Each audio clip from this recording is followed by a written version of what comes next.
What is up, YouTube? This is the Working Investor. In this video, we are going to match all the funds from KURV, which do single stock ETFs on certain underliers, mostly from the Magnificent Seven plus Netflix, but they don't have NVIDIA. And we're going to match that to YIELDMAX's equivalent funds, and we're going to match up total return to total return.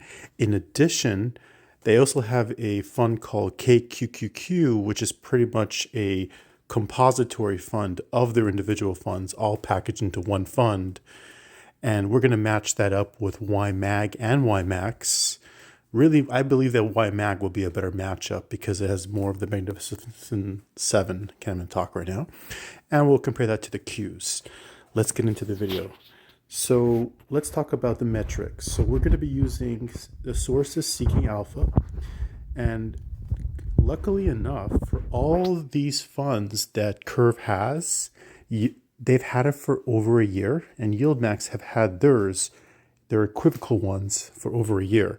So I'm happy to say I have a 1 full year of data that I could be comparing this to. So that's at least gives me a significant amount of time. And as of today, it's 11/27/2024. And the metrics we're going to be using is total return. Total return, for those who don't know, it's price, plus or minus up and down in price, and all the dividends. And you put that into one big composite, and that gives you the total return. Because a lot of the funds are actually down in price in YIELDMAX from initiation, and a lot of them are up in price in KURV from initiation. But if you pull the curtains behind and you look at total return, which you include all the dividends, that's where you're going to get your total return. And we're also going to compare it to the benchmark of its underlying single stock. So let's start with Tesla. And I'm just going to show you in the beginning like what I've done, so you guys could do it yourself. Don't trust me. I would tell you to do your own research. So let's say I'm looking at Tesla, and I already did the metrics of total return, looking for 1 year. So that's why I have 41% total return. Obviously, the price return and total return are the same because there's no dividends to be factored in. So hence, they are identical. So that is the benchmark. And let's look at, we'll start with the KURV products, and then the second one we'll do YIELDMAX. So KURV products, their Tesla product is called TSLP. That's their KURV product that they have, KURV Yield Premium Strategy Tesla. And you can see here on the left in the orange, it's negative 2.05%. So that's the price return. That's not the whole picture because they do give dividends. So you have to factor in total return. The total return year over year is 24.84%. So it's actually gives you a whole different picture what's going on there. Let's compare that to TSLY. And don't worry if you don't remember it because I have everything written down on the little scrap paper. Again, year over year, their price return, they got a beating, negative 33.54%. But their dividends made up for that beating in total return as this metric of 27.34%. So hence, the winner of these two funds in total return is TSLY. Obviously the underlier, but from the income funds, I would say it's TSLY. So here you have the 41%, the 24.84, the 27.34. Winner is YM for YIELDMAX. Next, we're going to go through, I won't torture you guys through all that back and forth, so we'll just go read down the list. Amazon, total, this should be a percentage. It should be a percentage. So Amazon had a performance of 39.27% year over year. Pretty good. AMZP, which is the KURV product of Amazon. They do, because both of these funds, I'm not sure if I mentioned, they do synthetic cover calls. Actually, going through the KURV's prospectus, it says that sometimes they can actually hold actual stock, but we'll call it cover call / synthetic cover call. AMZP, 31.58%. They've captured almost a chunk of the return of Amazon. And AMZY, 35.11%. You got even closer. So the winner is the AMZY, the YIELDMAX fund. Now you have Google. Now this was really weird. Google had a 24.37% price return. GOOP, which is the KURV one, GOOP had 19.21%. Good for KURV. They are the winner here because GOOY, GOOY, they only came back with 2.66% total return. You probably would have been better off putting your money in a high yield savings account for 4.5 to 5% than putting your money in GOOY, unfortunately, with a total return of 2.66%. But GOOP is the winner in this one. I think this is the only one that actually KURV wins in. Microsoft, 12.56%. The actual underlier just made 12.56% year over year. Now, MSFY, that's the KURV product. That's 8.74%. MSFO, that's the YIELDMAX product. That's 13.18%. I want to note over here that the YIELDMAX product didn't just beat KURV.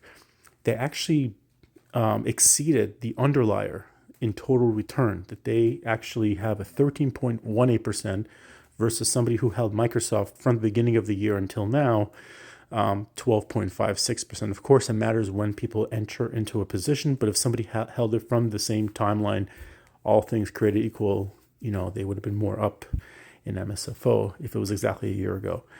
So that's pretty good. And then Apple, 24.39%. That's the benchmark.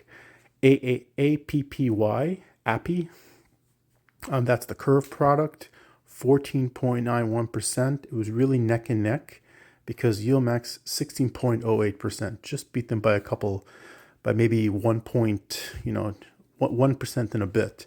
So it was really neck and neck over there. YIELDMAX, but just by a little bit. Next, we have Netflix, 83.1%. That they did phenomenal this year. And then NFLP, which is the KURV product, got a nice 53.69% return, but YIELDMAX beat them with 66.32%. They're NFLY, 66.32. So the winner is YIELDMAX, except overall with everything, except for the Google product where YIELDMAX is left in the dust.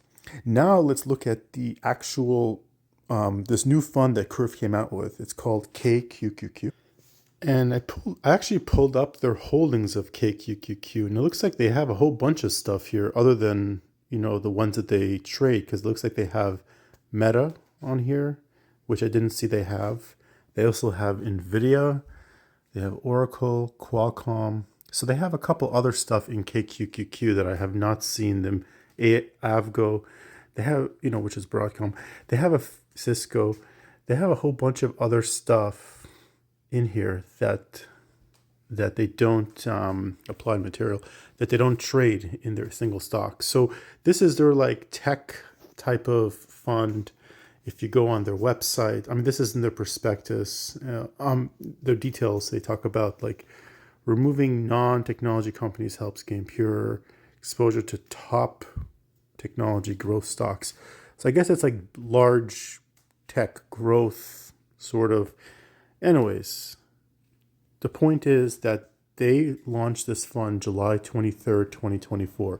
So I did a metric on Seeking Alpha, only looking from July 23rd, 2024. KQQQ performed 6.4% total return. Just for perspective, I keep saying perspective, the NASDAQ QQQ was 6.12%. So KQQQ beat, all these funds beat the benchmark of QQQ.